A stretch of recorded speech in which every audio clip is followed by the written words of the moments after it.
Ya.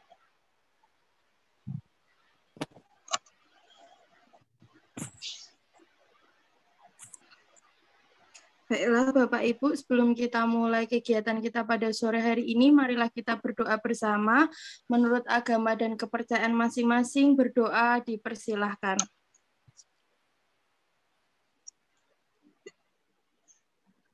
Cukup. Assalamualaikum warahmatullahi wabarakatuh.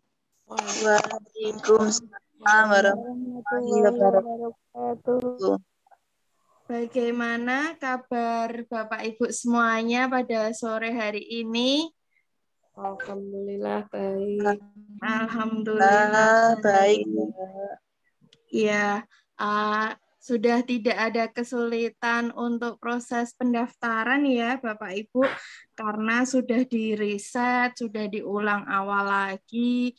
Jadi semoga setelah ini Bapak Ibu sudah semangatnya sudah harus 100% ini ya, karena pendaftaran sudah berjalan lancar, berarti harus sudah fokus kepada pelaksanaan tes yang hanya tinggal 1 bulan lagi. Nah, tidak lama 1 bulan itu dengan materi Bapak Ibu yang lumayan. Nah, kita harus mulai bersiap diri mulai dari sekarang. Oke, untuk pada sore hari ini saya akan membahas beberapa soal matematika dan IPA. Karena itu yang dirasa sulit bagi para pejuang PPPK, muatan teknis khususnya yang PGSD ya. Saya izin share screen untuk menampilkan, apakah sudah nampak ya di situ soalnya akan agak saya perbesar seperti ini. Nah, nanti silahkan apabila ada pertanyaan, apabila ada yang kurang jelas, bisa ditanyakan oleh Bapak Ibu semuanya. Nah, soal yang pertama ini sering muncul ya di soal SIM PKB. Ada gambar seperti itu ada gambar kardus yang mampu memuat 525 balok satuan. Jadi kardus besar ini mampu memuat balok kecil ini sebanyak 525. Panjang balok satuan adalah 21 cm, berarti ini yang kecil ini panjangnya 21 cm dan lebarnya adalah 15 cm, bawah 21, lebarnya 15 ya. Maaf sambil saya tulis bagi yang baru bergabung bisa klik join audio.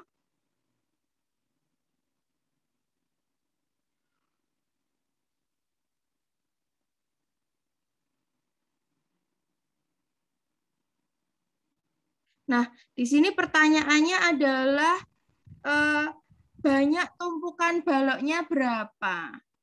Ya, gimana nih Bapak Ibu?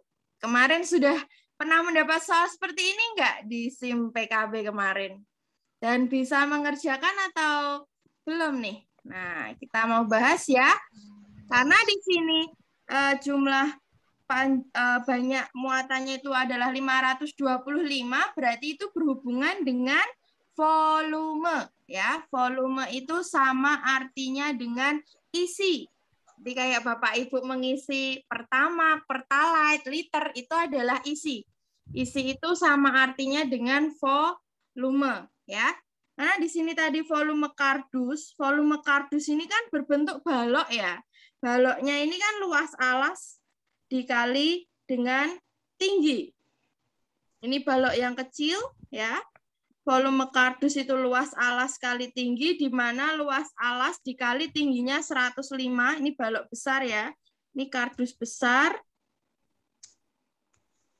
Rumus volume adalah luas alas dikali tinggi, ya kan? Untuk balok ya. Luas alas kali tinggi sama dengan, nah yang besar tadi isinya yang kecil sebanyak 525. Berarti di sini ditulis 525 dikali volume yang kecil ya. Saya tulis kecil ya supaya Bapak Ibu tidak bingung membedakan antara yang besar dengan yang kecil. Nah, di sini luas alasnya ini kan kita cari dulu. tingginya sudah diketahui ya, tinggi balok besar ini adalah 105. Sama dengan 525 kali tinggi balok yang kecil. Tinggi balok yang kecil berapa? 21 kali 15 ya. 21 kali 15 kali tinggi yang kecil. TK, T kecil. Nah, gitu. Sehingga di sini LA kali 105 sama dengan 525. Ini boleh kita tulis dulu. LA itu aja dulu nggak apa-apa ya. Luas alas kali tinggi. Sehingga dapat diperoleh. Ini sama-sama luas alas. Sama-sama luas alas. Maka tingginya adalah 525 dibagi dengan 105. Sehingga tingginya adalah 5 cm. Nah, karena tadi luasnya 105 dan tingginya satu tumpukan adalah 5 cm, berarti banyak tumpukan adalah 525, kita bagi dengan 5 cm, yaitu sebesar, berapa ini 525 dibagi 5? 105 dibagi 5, yaitu 21 tumpukan. Ya. Di sini yang harus kita pahami adalah, ini tadi luas alasnya tidak perlu kita ubah dulu, kita hitung tingginya saja dulu. Tingginya diperoleh 5 cm kan. Nah, ininya berarti 5 cm nih. Tingginya ini satu balok itu tingginya 5 cm. Berarti kalau tinggi yang besar itu 105, maka berapa tumpukan ke atas? Nah, jawabannya adalah 21 tumpukan ya. Nanti juga akan saya share pembahasannya ini. Kemudian sekarang di nomor 3. Nah, ini sering keluar juga tentang persamaan garis, Bapak Ibu. Tidak usah takut ya, mungkin Bapak Ibu yang sudah lama tidak belajar matematika, aduh Mbak Intan gimana persamaan garis, pusing. Nah, tidak perlu pusing ya, karena materinya tuh mudah sekali. Ya, ini pasti diketahui ada 2 titik seperti ini, ya. Titik itu kalau kita belajar ketika di SD, titik itu kan berapa koma berapa, ya kan? Nah, yang depan itu namanya X ya. X, yang belakang ini namanya Y.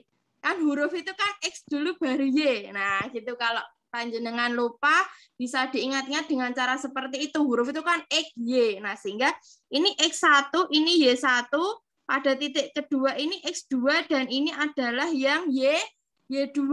Ya, sudah paham ya memberi nama X, Y-nya. Nah, sekarang baru kita cari persamaan garis. Nah, persamaan garisnya rumusnya ini. Y dikurangi Y1 per Y2 kurangi Y1. Jadi ingat, yang harus Bapak Ibu ingat ini. Dikurangi Y1. Ya, Y kurangi Y1 per Y2 kurangi Y1 sama dengan, kalau ini sudah ingat, ini tinggal kita ganti dengan X. Berarti gimana? X kurangi X1 per X2 kurangi X1.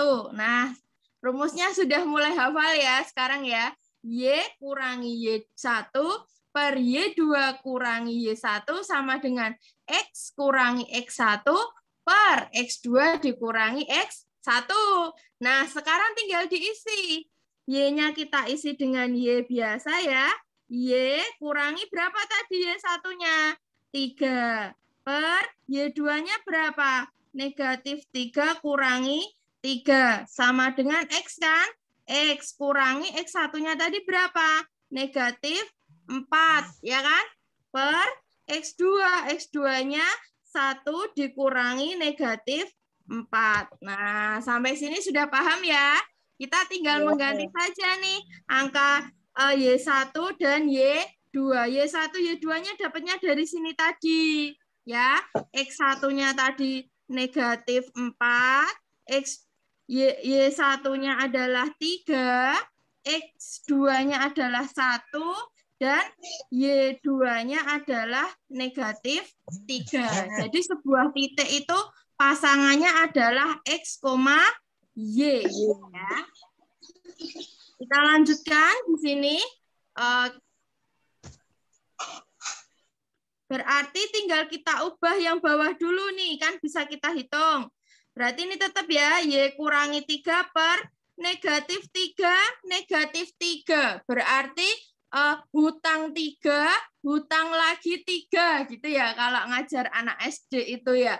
Udah utang 3, utang lagi. Berarti utangnya kan semakin banyak. Nah, berarti negatif berapa? Negatif 6, ya kan? Nah, selanjutnya yang ruas kanan. X. Ada negatif ketemu negatif. Berubah jadi positif. Ya, sehingga X ditambah 4 per bawahnya 1. Ini ya sama. Negatif ketemu negatif berubah jadi positif 4. Jadi 1 tambah 4 kita ubah jadi berapa? 5. Nah, kayak gitu. Yuk, kita lanjutkan. Berarti ini gimana? Dikali silang ya. Kali silang itu bawah kali atas, yang ini kali sana. Sehingga kalau kita tulis adalah 5 dikali Y kurangi 3 sama dengan negatif 6 kali X ditambah 4 ya. Sudah mulai mahir sekarang. Terus kita kalikan Bapak Ibu. Dikali berarti 5 kalikan Y jadinya 5Y ya. 5 kali negatif 3 jadinya negatif 15. Karena satunya positif, satunya negatif. Itu kalau dikali itu hasilnya adalah negatif ya. Nah, yang kemarin masih lupa-lupa matematika sekarang di-refresh lagi ingatannya. Nah, negatif 6 kali X berarti negatif 6X ya. Negatif 6 kali positif 4. Negatif kali positif berarti negatif. Negatif berapa? 24. Ya kan? Yuk, kita lanjut sekarang. Nah, sekarang Y kita taruh tempatnya bareng dengan X ya. Karena tadi kenapa? Karena di pilihan ganda ini X dengan Y harus terletak di satu ruas ya, di satu tempat. Berarti dipindah dong. Iya.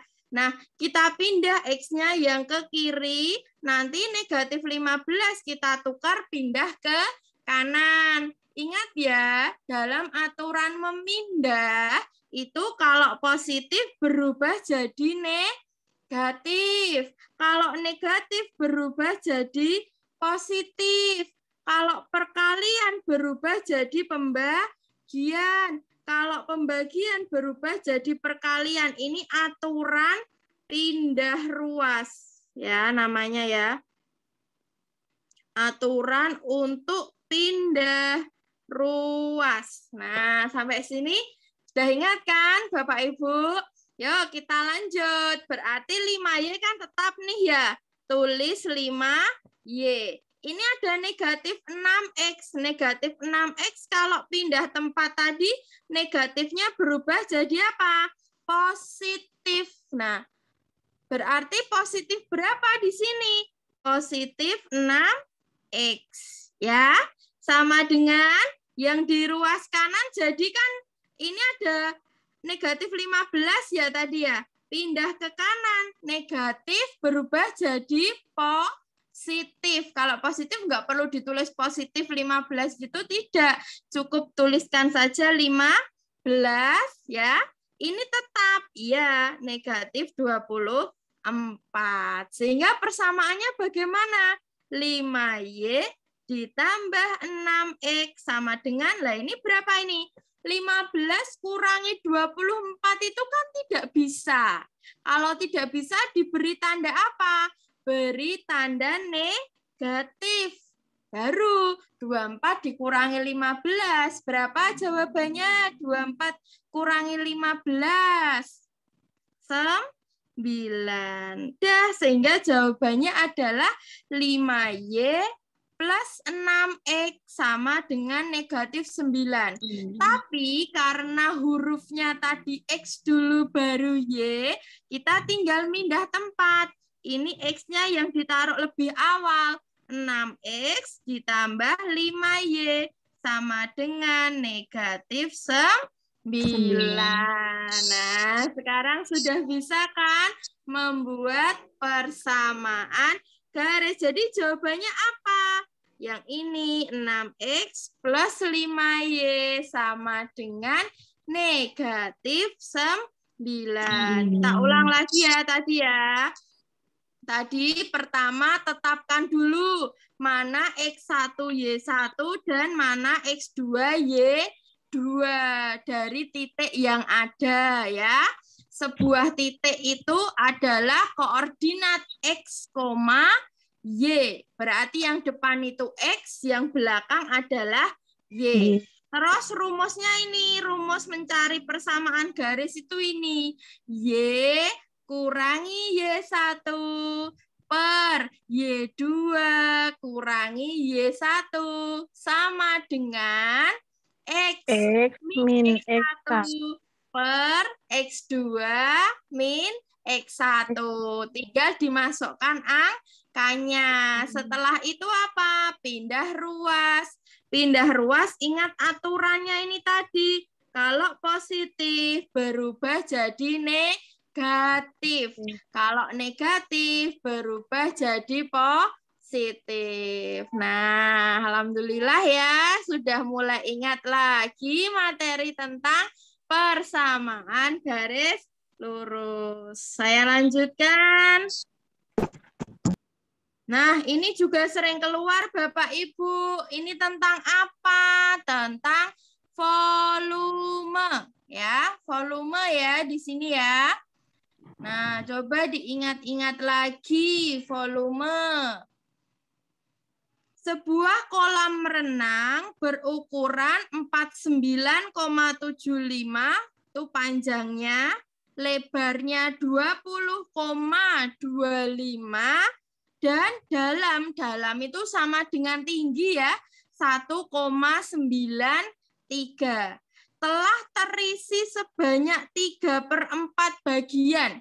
Berarti kalau Bapak Ibu bayangkan ngisi kolam renang itu enggak penuh, tapi hanya diisi 3/4, ya kan?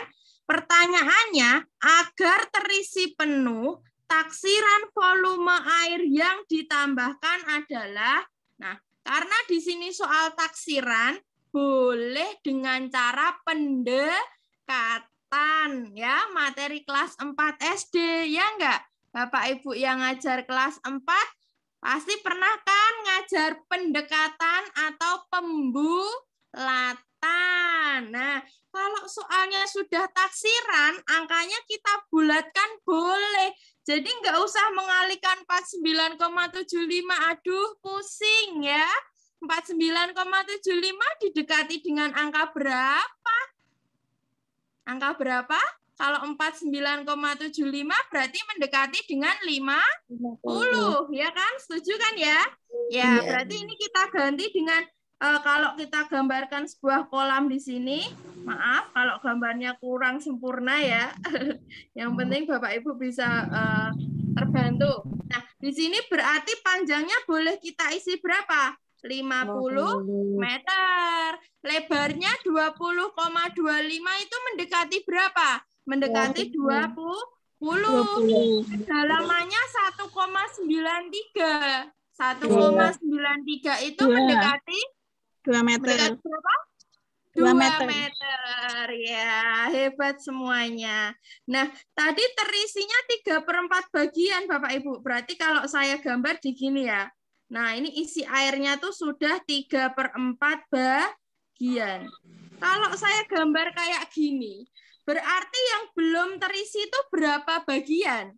4/4. 1/4 ya. Taunya dari mana ya? Dari 1 dikurangi yang sudah ada. Nggih toh? 1 dikurangi 3/4. Satunya ini kita ubah jadi 4/4. Dikurangi 3/4. Berarti yang belum terisi itu adalah 1/4 bagian. Ya, setuju ya? Nah, berarti dicari apa di sini? Yang dicari volume 1/4 bagian. Ya sudah, tinggal kita kali. 1/4 kali, nah, ngitung volume balok bagaimana? pelit ya. Volume balok tuh pelit. Panjang lebar kali tinggi. Panjangnya 50, lebarnya 20, tingginya 2. Ya, pintar. Tinggal dihitung di sini. Ini kita coret ya. 4 dengan 20 dicoret dapatnya 5. 5 kali 5. 25. Kali 2, 50 tambahin 0, 1. Yeay. Nah, mudah kan? Nah, matematika itu seperti itu. Jadi jangan nggak suka dulu. Jangan bilang susah dulu. Ternyata mudah. Jawabannya adalah 500 meter. Nah, di sini nanti ingat kalau ada kata taksiran ya. Tadi saya ulang lagi. Kalau ada kata taksiran itu artinya pendekatan. Jadi jangan dihitung. Bapak Ibu kalau tadi menghitungnya 49,75 kali 20,25. Wah, lama sekali. Nanti tidak selesai. Nah, begitu. Silahkan boleh di screenshot juga nggak apa-apa. Kalau nyatetnya nanti lama sambil dicatat juga nggak apa-apa. Oke, kita lanjut.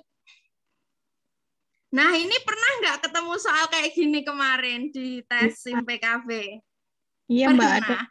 Jawabannya berapa? Sebelum saya bahas nih, jawabannya berapa? Ayo, yang kemarin sudah mengerjakan ini. Ada berapa buah berapa buah apa itu persegi kan? Berapa? Jawabannya yang berani menjawab salah tidak apa-apa. Itu 4 ya, Mbak ya? 4 coba. Oke, yang lain. Masih ingat apa itu konsep persegi? Pertanyaannya banyak sisi berbentuk persegi, Bapak Ibu. Sisi itu kalau ada bangun ruang, ini nih. Kebetulan saya punya di sini bangun ruangnya tabung. Nah, sisi itu yang bisa kita raba permukaannya, ya. Kalau ini ada sisi atas, ada sisi bawah, ada ini namanya selimut tabung. Nah, kalau sekarang ada kubusnya bentuk seperti itu, berarti sisinya yang bentuknya persegi yang mana? Yang sisi berbentuk persegi. Kita lihat, yang atas ini persegi tidak? Yang saya titik ini. Persegi atau tidak? Ya, ini kita tulis 1 ya. Terus yang samping ini persegi tidak? Persegi. Yang ini? Persegi. Yang samping sini? Persegi juga. Persegi. Yang atas ini? Juga persegi. Yang samping kiri?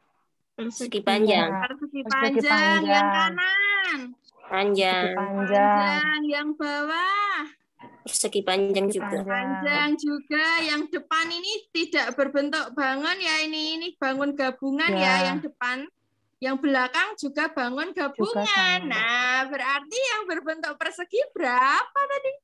Jawabannya adalah 5. Nah, mudah ya ternyata ya. Seperti itu. Jadi namanya sisi itu permukaan yang bisa kita raba. Ya, jadi kalau bentuknya bangun ruang tuh yang bisa kita raba itu namanya sisi. Kalau mudahnya kan kalau kubus itu ada sisi atas, ya kan? Ada sisi bawah, ada sisi kanan, sisi kiri, sisi depan dan sisi belakang. Itu kalau normalnya kubus. Tapi karena ini ditumpuk, berarti ya yang bisa kita raba menggunakan tangan. Atas kayak gini, ke sini, ke sana, ke atas lagi. Nah, itu adalah sisinya. Mudah ya. Mudah toh, pasti mudah.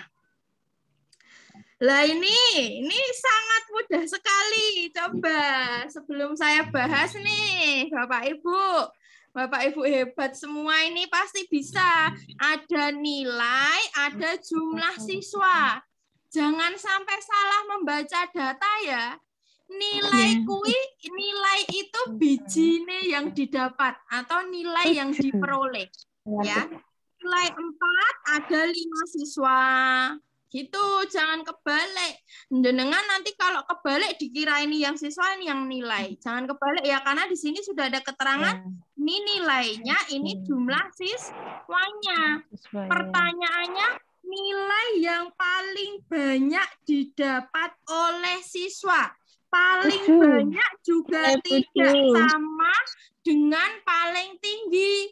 Ya, paling banyak itu tidak sama dengan paling tinggi. Kalau pertanyaannya nilai yang paling tinggi, berarti basa Jawane biji sing paling dhuwur, biji 10. Itu nilai tertinggi. Tapi kalau nilai yang paling banyak diperoleh, berarti nilai 4 itu ada 5 anak. Nah, gini. Ya kan, 4-nya ada 5. Nah, berarti paling banyak yang mana? Nilai 7. Karena nilai 7 diperoleh 15 siswa. Lah, nilai terbanyak ini nama lainnya apa? Nama lainnya adalah modus. Apa? Modus. Modal dusta.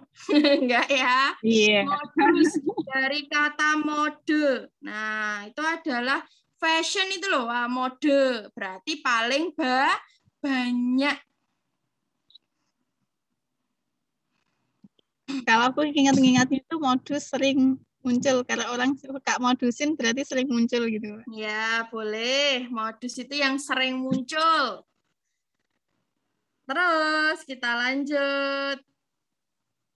Nah, ini juga keluar Bapak Ibu.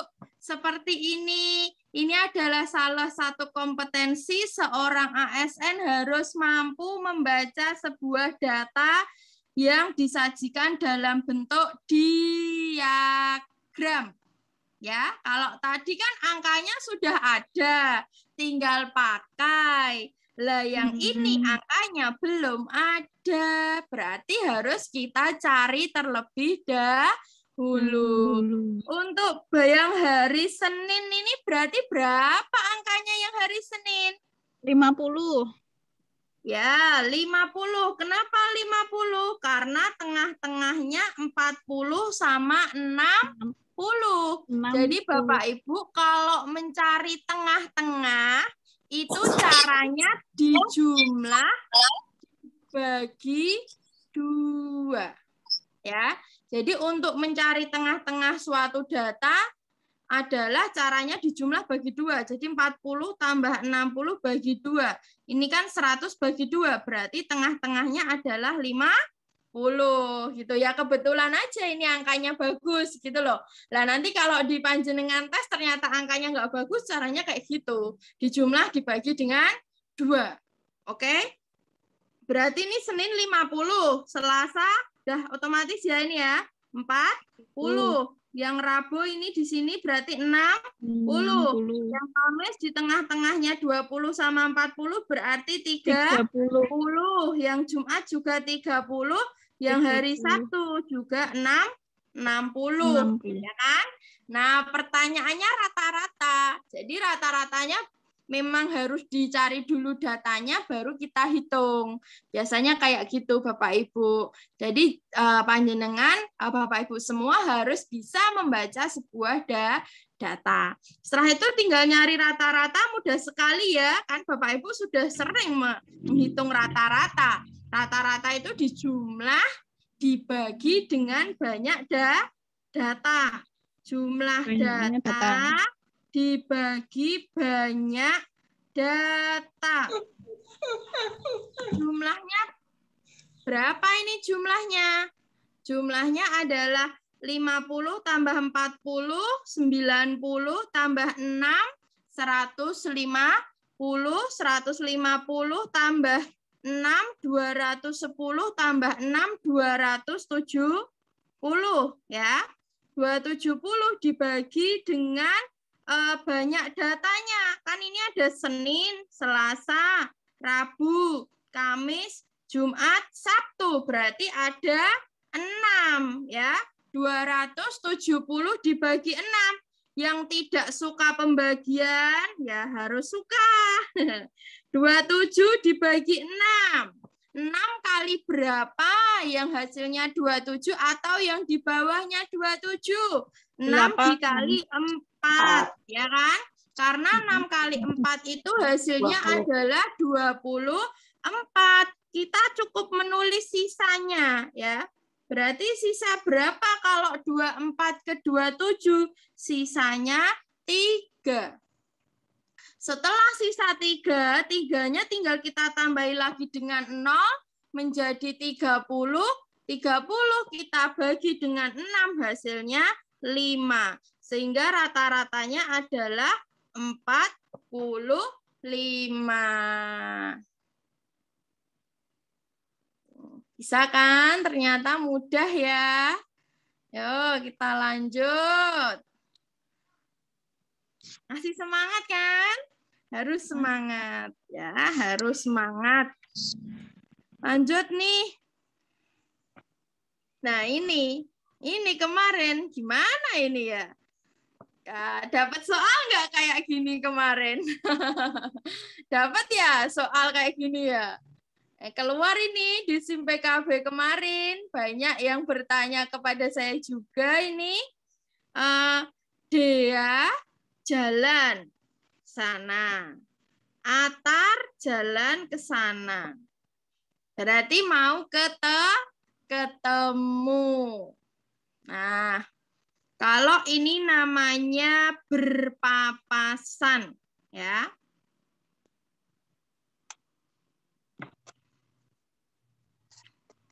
Di sini untuk berpapasan, rumusnya ini sudah ada Bapak Ibu. Rumus berpapasan jenengan catat ya. Dicatat berpapasan itu caranya waktu adalah jarak dibagi kecepatan 1 ditambah kecepatan 2. Karena ini sering sekali keluar. Jarak dibagi dengan kecepatan pertama ditambah kecepatan kedua. Jaraknya sudah tahu. Berapa jaraknya? 5 kilometer. Kita tulis di sini 5 kilometer. Nah, permasalahannya kecepatannya sudah tahu atau belum? Kecepatannya kita belum tahu. Yang ada adalah waktu. Waktunya Dean 30 menit, waktunya Atar 45 menit. Nah, di sini kita cari dulu caranya kecepatan ini. Kecepatan ini pakai segitiga ini Bapak Ibu. Segitiga Presiden Indonesia. Siapa namanya? Jokowi. Ya, JKW. Jarak sama dengan kecepatan dikali dengan waktu. Ya, ini segitiga ini ada maknanya. Artinya apa? Kalau ke bawah itu dibagi, kalau ke bawah itu dibagi, kalau ke samping itu dikali. Berarti kalau Bapak Ibu mencari jarak ya yang dicari ya, berarti ini sama ini, kecepatan dikali waktu. Tapi kalau Bapak Ibu cari kecepatan, berarti tinggal ini sama ini kan, ke bawah kan. Berarti kecepatan adalah jarak dibagi waktu. Kalau Bapak Ibu mencari waktu, berarti ini sama ini. Jarak dibagi kecepatan. Seperti itu. Nah, sekarang kita hitung dulu kecepatannya Dean sama kecepatannya Atar. Kecepatannya Dean gimana? Jarak bagi waktu. Jaraknya tadi 5, waktunya Dean 30. 5/30. Nah, sekarang yang si Atar berarti 5/45. Bisa disederhanakan? Bisa ya, bagi 5 bagi 5. Berarti yang ini berapa? 1/6, yang ini kecepatannya 1/9. Paham ya? Kita lanjut di sini, berarti 1/6 ditambah 1/9. Nah, yang kita kerjakan penjumlahan ini dulu kan ya. 1/6 tambah 1/9 ya. Yuk, kita ingat-ingat lagi.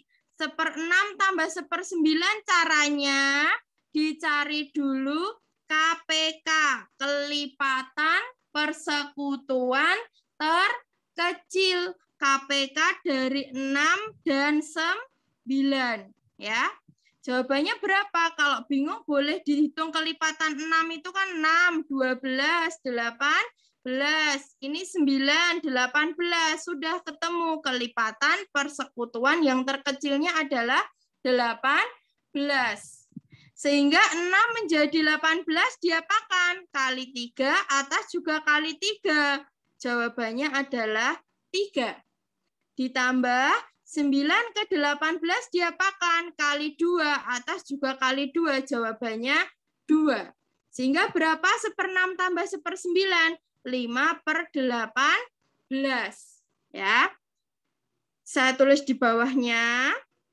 Sehingga waktu adalah tadi jarak dibagi K1 ditambah K2. Jaraknya tadi 5 di sini. 5 dibagi dengan berapa? 5/18. Ya kan? Pembagian itu sama dengan perkalian tapi dibalik ya. Berarti 5 dikali ini dibalik. Berapa? 18/5. Ini dicoret-dicoret sehingga jawabannya adalah 18. Nah, mudah kan ternyata? Silahkan dicatat dulu. Apakah terlalu cepat? Tidak ya.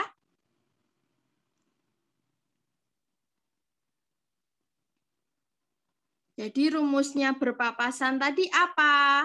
Jarak dibagi kecepatan 1 ditambah kecepatan 2. Ya, kecepatan 1 dicari dulu dengan cara jarak dibagi waktu.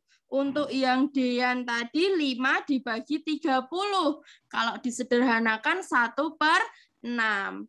Sedangkan untuk yang Atar itu kecepatannya juga jarak dibagi waktu. 5 dibagi 45. Jawabannya adalah 1/9. Setelah itu 1/6 tambah 1/9 caranya disamakan dulu penyebutnya dengan mencari KPK. Ya toh? KPK 6 dan 9 tadi adalah 18. Setelah dijumlahkan ternyata hasilnya berapa? Ternyata hasilnya adalah 5/18. Baru kita bagi. 5 dibagi dengan 5/18 itu kita ubah menjadi sebuah perkalian, tapi dibalik. Nah, setelah dibalik bisa kita coret 5 dengan 5, sehingga jawabannya adalah 18. Nah, nanti misal ini keluar di soal tes, sudah. Bapak Ibu nggak perlu ngitung lagi, masih ingat jawabannya 18. Gitu. Udah ya, lanjut ya. Kita ganti yang yang IPA dulu. Ini saya keluarkan dulu. Sebentar, saya stop share sambil kita tanya jawab sebentar, silahkan sambil saya persiapkan untuk yang IPA. Mungkin ada yang mau ditanyakan dari Bapak Ibu semuanya, silahkan.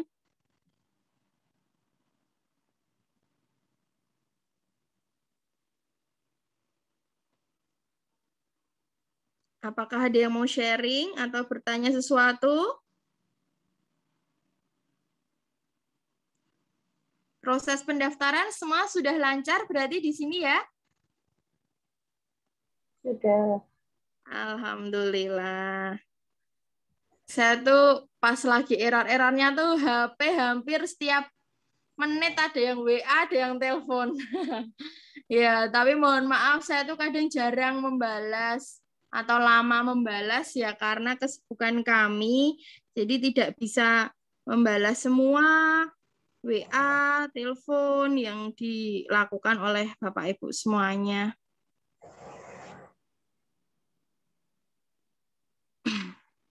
Tapi kan sejak tadi malam servernya sudah normal lagi ya. Satuan sama menit tadi, jadi bisa langsung dipakai, tidak perlu kita ubah satuan. Kecuali kalau ada perbedaan satuan baru kita konversi atau kita ubah ya. Oke, ini sudah siap untuk soal IPA-nya. Kita lanjutkan untuk IPA. Silahkan nanti apabila ada pertanyaan jangan malu untuk bertanya. Insya Allah di sini kita belajar bersama, nggih, Bapak Ibu. Sampai jam berapa ini lah? Maunya sampai jam berapa? Enggak, kita sampai jam 5:15.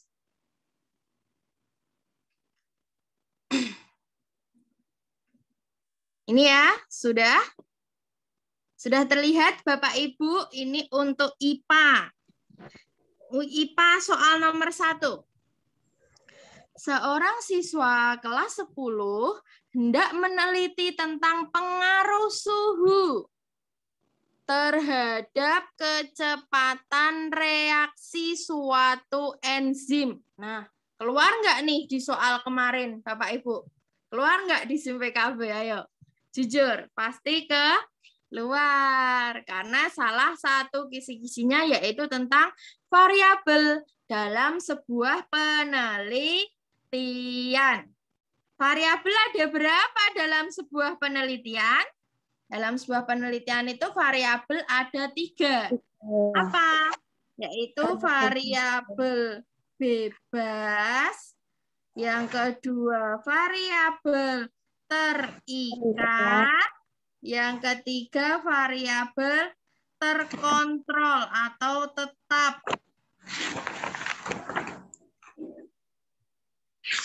Nah, variabel bebas, namanya bebas kalau menurut Bapak Ibu tuh pasti bebas itu ya dibuat berbeda-beda, ya kan? Kan bebas. Nah, atau nama lain variabel bebas ini adalah variabel yang mempengaruhi adanya sebuah perubahan. Itu adalah variabel bebas. Kalau variabel terikat, nah namanya aja terikat, berarti nggak bisa ngapa-ngapain kan? Nah, atau ini nama lainnya variabel yang dipengaruhi. Saya beri contoh, pengaruh banyaknya gaji terhadap kebahagiaan seseorang. Nah, berarti yang berubah-ubah apanya? Yang bebas? Gaji, ya kan? Nah, karena di situ emang sengaja dibuat berbeda-beda. Ada yang gajinya sekian, sekian, sekian, sekian. Nah, gajinya itu ternyata mempengaruhi kebahagiaan. Tapi nyatanya belum tentu ya, Bapak Ibu. Uang yang gajinya banyak terus stres saja juga ada. Yang gajinya pas-pasan tapi selalu bersyukur dan bahagia juga ada. Nah, seperti itu ya, belum tentu. Saya juga setuju kok. Ya, itu kan tadi cuma contoh ya. Jadi yang termasuk variabel bebas itu gaji, variabel terikatnya adalah kebahagiaan. Nah, sekarang kalau di soal ini, dia ingin meneliti pengaruh suhu terhadap kecepatan reaksi. Berarti yang dibuat berubah-ubah atau yang sengaja mempengaruhi apanya? Suhunya, ya kan? Karena sudah jelas di sini pengaruh suhu. Berarti nanti pada percobaan ini pasti suhunya dibuat berbeda-beda. Nah, berarti variabel bebasnya adalah suhu. Lah yang terikat apa? Suhunya tadi mempengaruhi apa?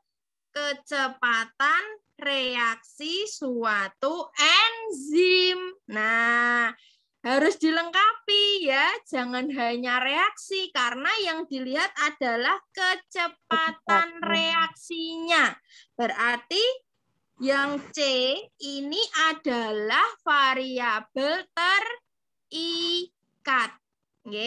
Kalau yang B itu variabel bebas. bebas. Lah terus variabel terkontrol apa? Variabel terkontrol di sini sengaja tidak dilakukan sebuah perlakuan. Nah, memang sengaja tidak diapa-apakan. Itu namanya terkontrol. Karena untuk menguji, ya. Berarti di sini variabel bebasnya tadi sudah saya jelaskan, sengaja dirubah. Dalam hal ini tadi adalah suhu. Variabel terikat itu adalah yang dipengaruhi, dalam soal ini adalah kecepatan reaksi, dan variabel tetap ini sekali lagi adalah yang sengaja tidak dirubah.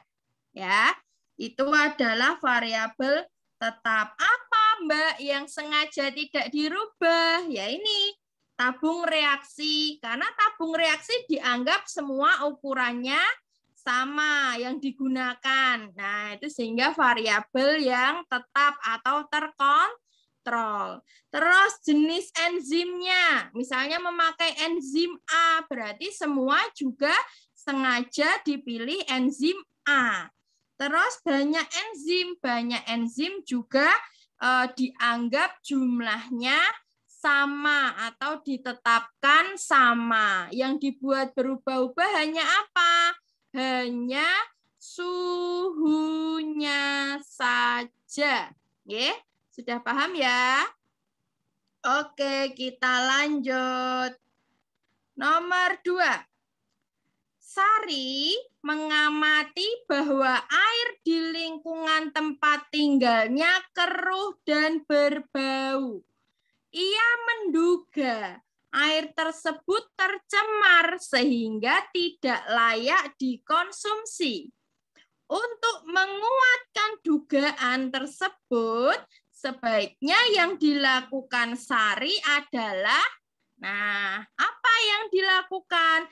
Ketika dia sudah membuat dugaan itu nama lainnya adalah hipotesis. Ya.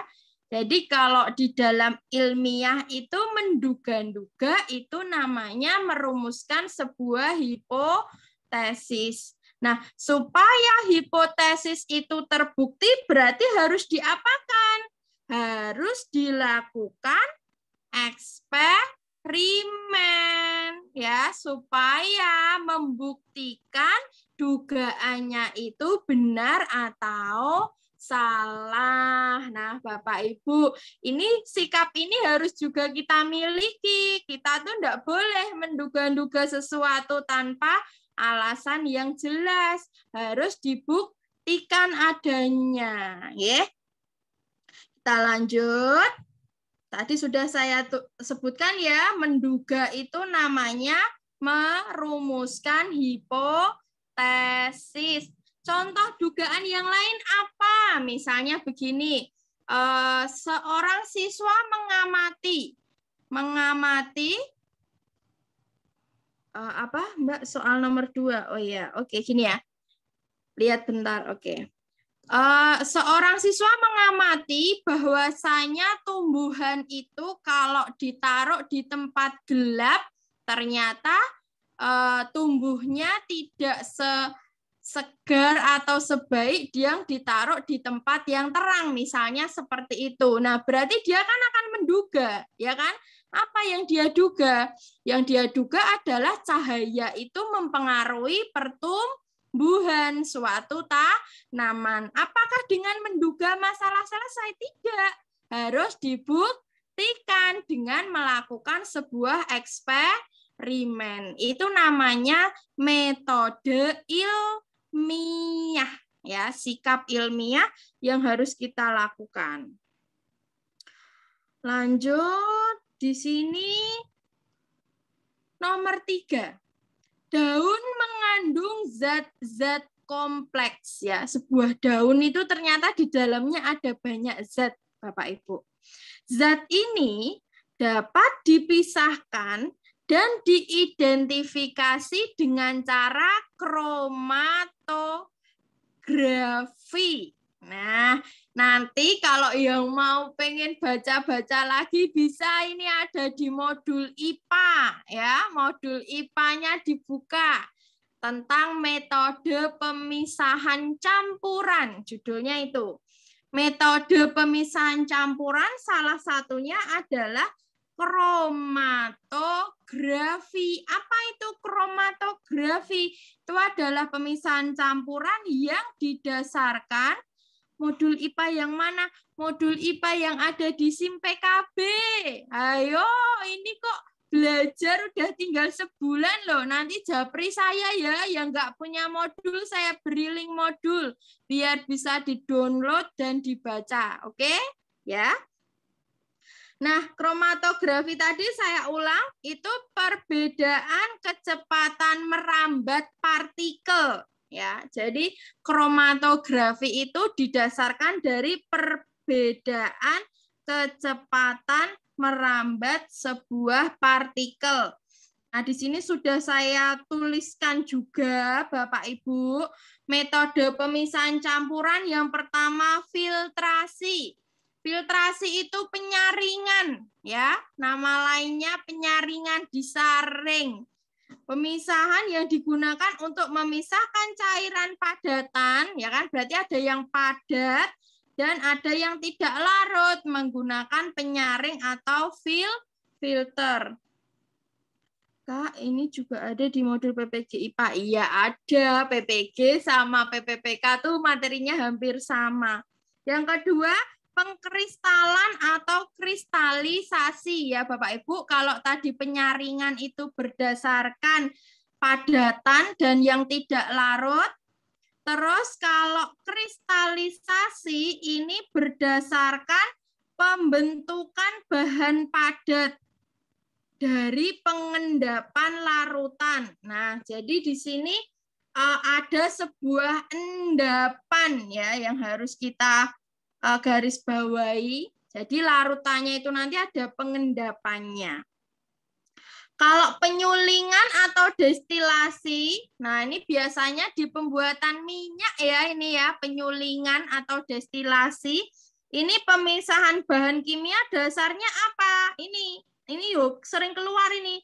Kecepatan atau kemudahan dalam menguap. Yang akan lebih mudah menguap pasti akan lebih cepat naik. Nah, itu kalau yang penyulingan. Yang keempat tadi kromatografi. Kromatografi tadi berdasarkan kecepatan atau pola pergerakan. Nah, tadi sudah. Sehingga tadi jawabannya adalah yang A. Oke, nanti saya share. Terus di nomor 4. Ini saya lewati dulu. Yang materi yang lain ya, ini masih di metode ilmiah. Nanti kita bahas lagi juga di minggu berikutnya. Ini yang selain metode ilmiah dulu. Nah, ini. Senyawa sama molekul. Nomor 7. Keluar nggak ini di soal? Iya, keluar. Tentang senyawa sama molekul. Ada udara, air cuka, air aki, air gula, air garam. Mana yang termasuk senyawa? Iya, Zoom-nya tiap minggu ya, jam 4. Yang termasuk senyawa yang mana Bapak Ibu? Senyawa itu adalah gabungan dari molekul yang minimal ada 2 unsur yang berbeda. Ya. Minimal ada 2 unsur yang berbeda dan harus dengan perbandingan tertentu. Iya, gratis terus. Ya, ada air cuka sama air aki. Tapi kalau udara, air gula, air garam ini tidak termasuk dalam senyawa, tapi masuknya dalam campuran, ya kan? Kalau Bapak Ibu atau larutan, ya kalau yang air gula, Air garam itu kan larutan ya. Cara kita membuat air gula sama air garam kan tidak perlu perbandingan tertentu. Cukup tambahkan air sama gula, diaduk, udah jadi larutan air gula. Nah, ini bukan sebuah senyawa. Tapi kalau untuk menghasilkan sebuah air cuka dan air aki itu harus menggunakan perbandingan tertentu.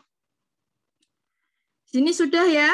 Udara itu disebut dengan campuran karena udara kita ini kan bermacam-macam bergabung ya.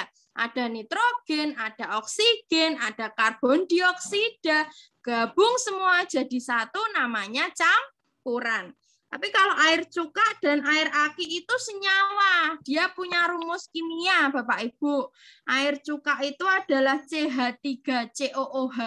Nah, di sini harus ada 2 atom karbon, 4 atom hidrogen, dan 2 atom oksigen. Nah, kalau mau dijabarkan kayak gitu. Kalau yang di air aki itu nama lainnya adalah H2SO4 ya. Asam, sulfat, dan oksigen. Nah, sedangkan kalau air gula sama air garam tadi sudah saya jelaskan ya, ini termasuk dalam larutan. Nah, ini nomor 8 nih, soal terakhir yang mau kita bahas. Sebuah batu dijatuhkan dari jembatan. Bayangkan Bapak Ibu, panjenengan sedang di jembatan, terus menjatuhkan sebuah batu. Pasti kan perlu waktu ya kan? Sekian detik baru bunyi atau apalah bunyinya, baru terdengar sebuah bunyi. Kenapa? Karena ada jarak. Karena ada jarak sejak dia jatuh sampai terkena ke air, ya kan? Nah, ini namanya gerak jatuh bebas. Kenapa jatuh bebas? Karena mula-mula kecepatannya dia melempar, kita melempar itu kan hanya melempar gitu aja, nggak kita beri sebuah kecepatan tertentu. Ya, berarti di sini namanya gerak jatuh bebas. Di mana rumusnya ini? Kecepatan akhir sama dengan kecepatan awal ditambah gravitasi dikali waktu. Ya, saya ulang ya. Kecepatan akhir sama dengan kecepatan awal ditambah G itu percepatan gravitasi. Percepatan gravitasi di sini biasanya kalau nggak diisi 9,8 ya diisi 10. Karena itu sebuah pendekatan, gitu, dikali dengan waktu. Oke, kita lanjut ya. Karena tadi saya bilang kalau kita ngelempar batu itu kan ini kita katakanlah kita pegang batu tinggal lepas gitu. Plung gitu kan. Berarti kita tidak memberi sebuah kecepatan. Kecuali kalau kita ngelemparnya ada. Nah, kita kayak gini. Itu berarti ada kecepatan. Tapi kalau dari atas jembatan kan hanya dilempar gitu aja. Sehingga kecepatan awalnya adalah 0. Gitu. Nah, ini kita isi dengan 0. Dengan gravitasi tadi saya bilang kalau enggak 9,8 ya 10. Ya, nanti dipilih aja yang mendekati yang mana. Tapi yang tepat itu adalah 9,8. Sebenarnya percepatan gravitasi di permukaan bumi ini berbeda-beda, tapi diambil sebuah pendekatan. Sekali lagi, nah ini 9,8 dikali dengan 5. 9,8 dikali 5 adalah 49. Sudah. Sehingga jawabannya adalah 49 meter per sekon. Baiklah, Bapak Ibu, hari ini kita sudah membahas beberapa soal. Kita bahas lagi nanti besok hari Minggu. Doakan kami selalu ada waktu dan kesehatan agar bisa memberikan pembahasan kepada Bapak Ibu semuanya, dan nanti apabila yang tertinggal mengikuti pembahasan, tidak apa-apa, karena akan selalu kami share di link YouTube kami. Dan nanti untuk filenya juga akan kami share di description YouTube ya. Nanti silakan di link YouTube-nya dibuka, nanti ada file yang bisa di-download. Ya, Bapak Ibu, semoga dengan adanya pembahasan sore hari ini memberikan manfaat kepada Bapak Ibu semuanya. Bapak Ibu semakin semangat lagi belajarnya karena waktunya hanya tinggal 1 bulan. Tadi, ini ya pertanyaannya. Bedanya kecepatan akhir sama kecepatan awal. Kecepatan akhir itu VT, kecepatan awal itu V0. Kecepatan akhir itu berarti setelah ada waktu. Kalau kecepatan awal itu ketika awal mula. YouTube saya Intan Purnomosari. Nah, nanti silahkan dibuka saja, dicari di YouTube Intan Purnomosari. Nah, itu link YouTube saya insya Allah ada di situ terus ya, Bapak Ibu. Ada pertanyaan? Silahkan bisa dinyalakan mikrofon. Apabila ada yang pertanyaan, kita masih ada waktu 4 menit. Oh, ini saya salah nulis ya. Oke, terima kasih atas koreksinya Mbak. Siapa tadi? Bu Hestina ya. Yang V0 tadi adalah kecepatan awal. Oh iya, terima kasih. Tadi saya bilangnya awal tapi nulisnya akhir. Iya, sama-sama Bapak Ibu semua. Silakan setelah ini Bapak Ibu boleh keluar dari Zoom dan selamat beraktivitas kembali. Apabila ada kekurangannya kami mohon maaf. Wassalamualaikum warahmatullahi wabarakatuh. Saya akhiri Zoom-nya. Waalaikumsalam warahmatullahi wabarakatuh.